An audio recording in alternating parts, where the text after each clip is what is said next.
Halo guys, Assalamualaikum warahmatullahi wabarakatuh. Kali ini saya berada di Jalan Antang Raya, tepatnya di depan Masjid Nurul Iman Panara.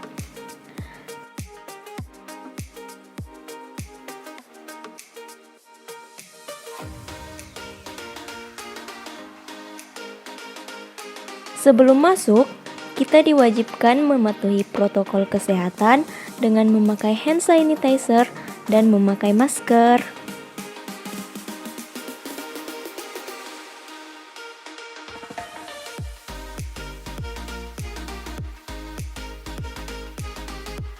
Nah, sekarang kita sudah berada di dalam TPA Masjid Nurul Iman Panara. Di sekeliling saya sudah terdapat adik-adik santri yang sedang belajar mengaji. Wah, Masya Allah. Jadi teman-teman, sekarang kita sudah berada di depan kantor. Yuk kita ketemuin kepala unitnya. Nah, kali ini saya akan berbincang bersama kepala TPA-nya. Karena TPA Nurul Iman Panara merupakan salah satu TPA terbaik di Kota Makassar.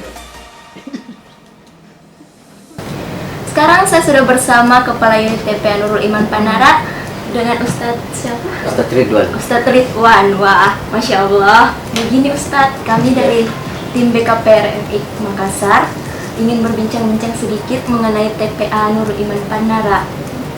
Masya Allah. Boleh. Ustadz, bagaimana kabarnya, sehat? Ya, Alhamdulillah. Kalau adik sendiri bagaimana? Alhamdulillah, saya beserta kameramen sehat juga. Begini Ustadz, jadi bisa diceritakan sedikit mengenai berdirinya TPA Nurul Iman Panara?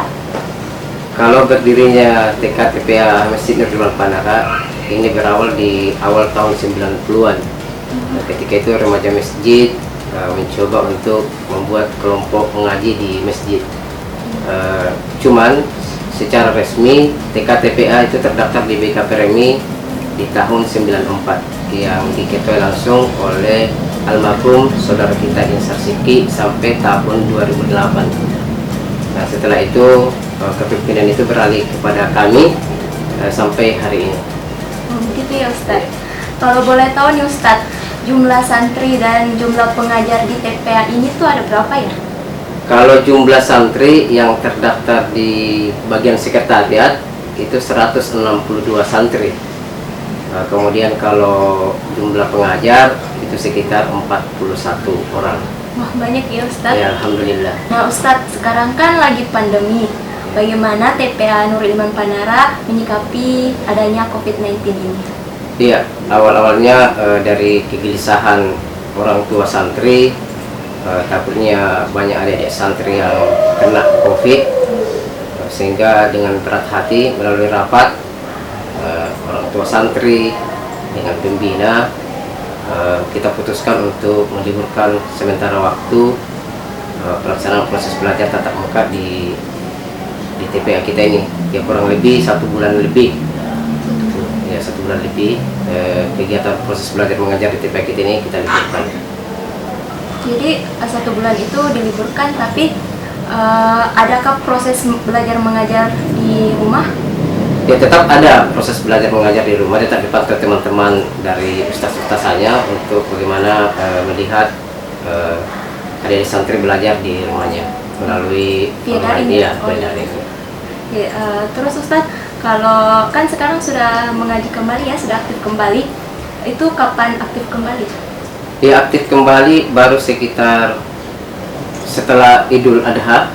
Ya, setelah Idul Adha kita aktifkan kembali karena termasuk orang tua santri kemarin merasa risau melihat kondisi anaknya di rumah yang bacaannya kurang terkontrol, sehingga kembali kita melakukan pertemuan dengan orang tua santri, dengan pengurus masjid, dan alhamdulillah kita sepakati untuk proses belajar mengajar itu kembali ke masjid, tapi tetap menggunakan protokol kesehatan, di mana santri kita wajibkan sebelum datang di masjid itu harus mandi, begitu juga dengan pengajarnya, tetap pakai masker dan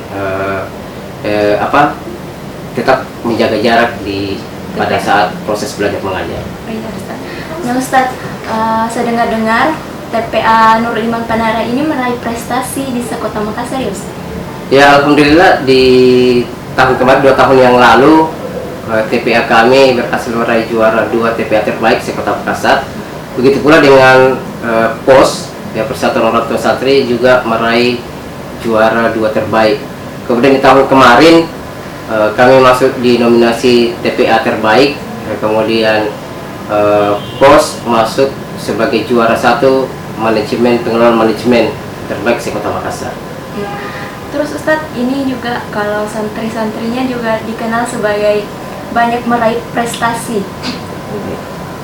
Bagaimana sih caranya Ustadz untuk membimbing santri-santri agar berprestasi? Iya, kalau di TPA kami ini naungan TPA itu kita bentuk semacam sanggar, ya, namanya Sanggar Sobat. Jadi bakat-bakat adik-adik santri kita kumpulkan, kemudian kita bina, kita gembleng di dalam Sanggar Sobat sesuai dengan potensi yang mereka miliki. Mungkin ada potensi bakat mereka di bidang sepak bola, ada potensi mereka di bidang puisi, ya, ada potensi mereka di tari. Itu kita gembleng mereka di dalam Sanggar Sobat itu sendiri. Kayak semacam ekskul ya Ustadz? Iya, betul. Nah, terakhir nih Ustadz, pesan-pesan untuk TPA di luar sana supaya berprestasi seperti TPA yang Ustadz pimpin, bagaimana? Bukan kami mengajari, cuman istilahnya bagaimana TPA di luar sana bisa juga berprestasi. Pertama, bagaimana hubungan dengan pengurus masjid kalau kita berada di dalam masjid itu bisa harmonis.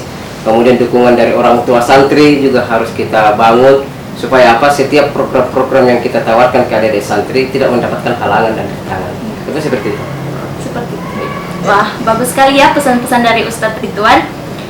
Mungkin itu saja Ustadz. Iya. Kami dari tim BKPRI Makassar mengucapkan terima kasih banyak atas waktunya. Lain kali kita akan mampir untuk bersilaturahmi lagi. Nggak apa-apa Ustadz? Ya, nggak apa-apa, insya Allah. Kami dengan senang hati menerima siapapun yang ingin bersilaturahmi dengan kami. Insya Allah kami terbuka dengan senang hati. Terima kasih banyak Ustadz. Terima kasih.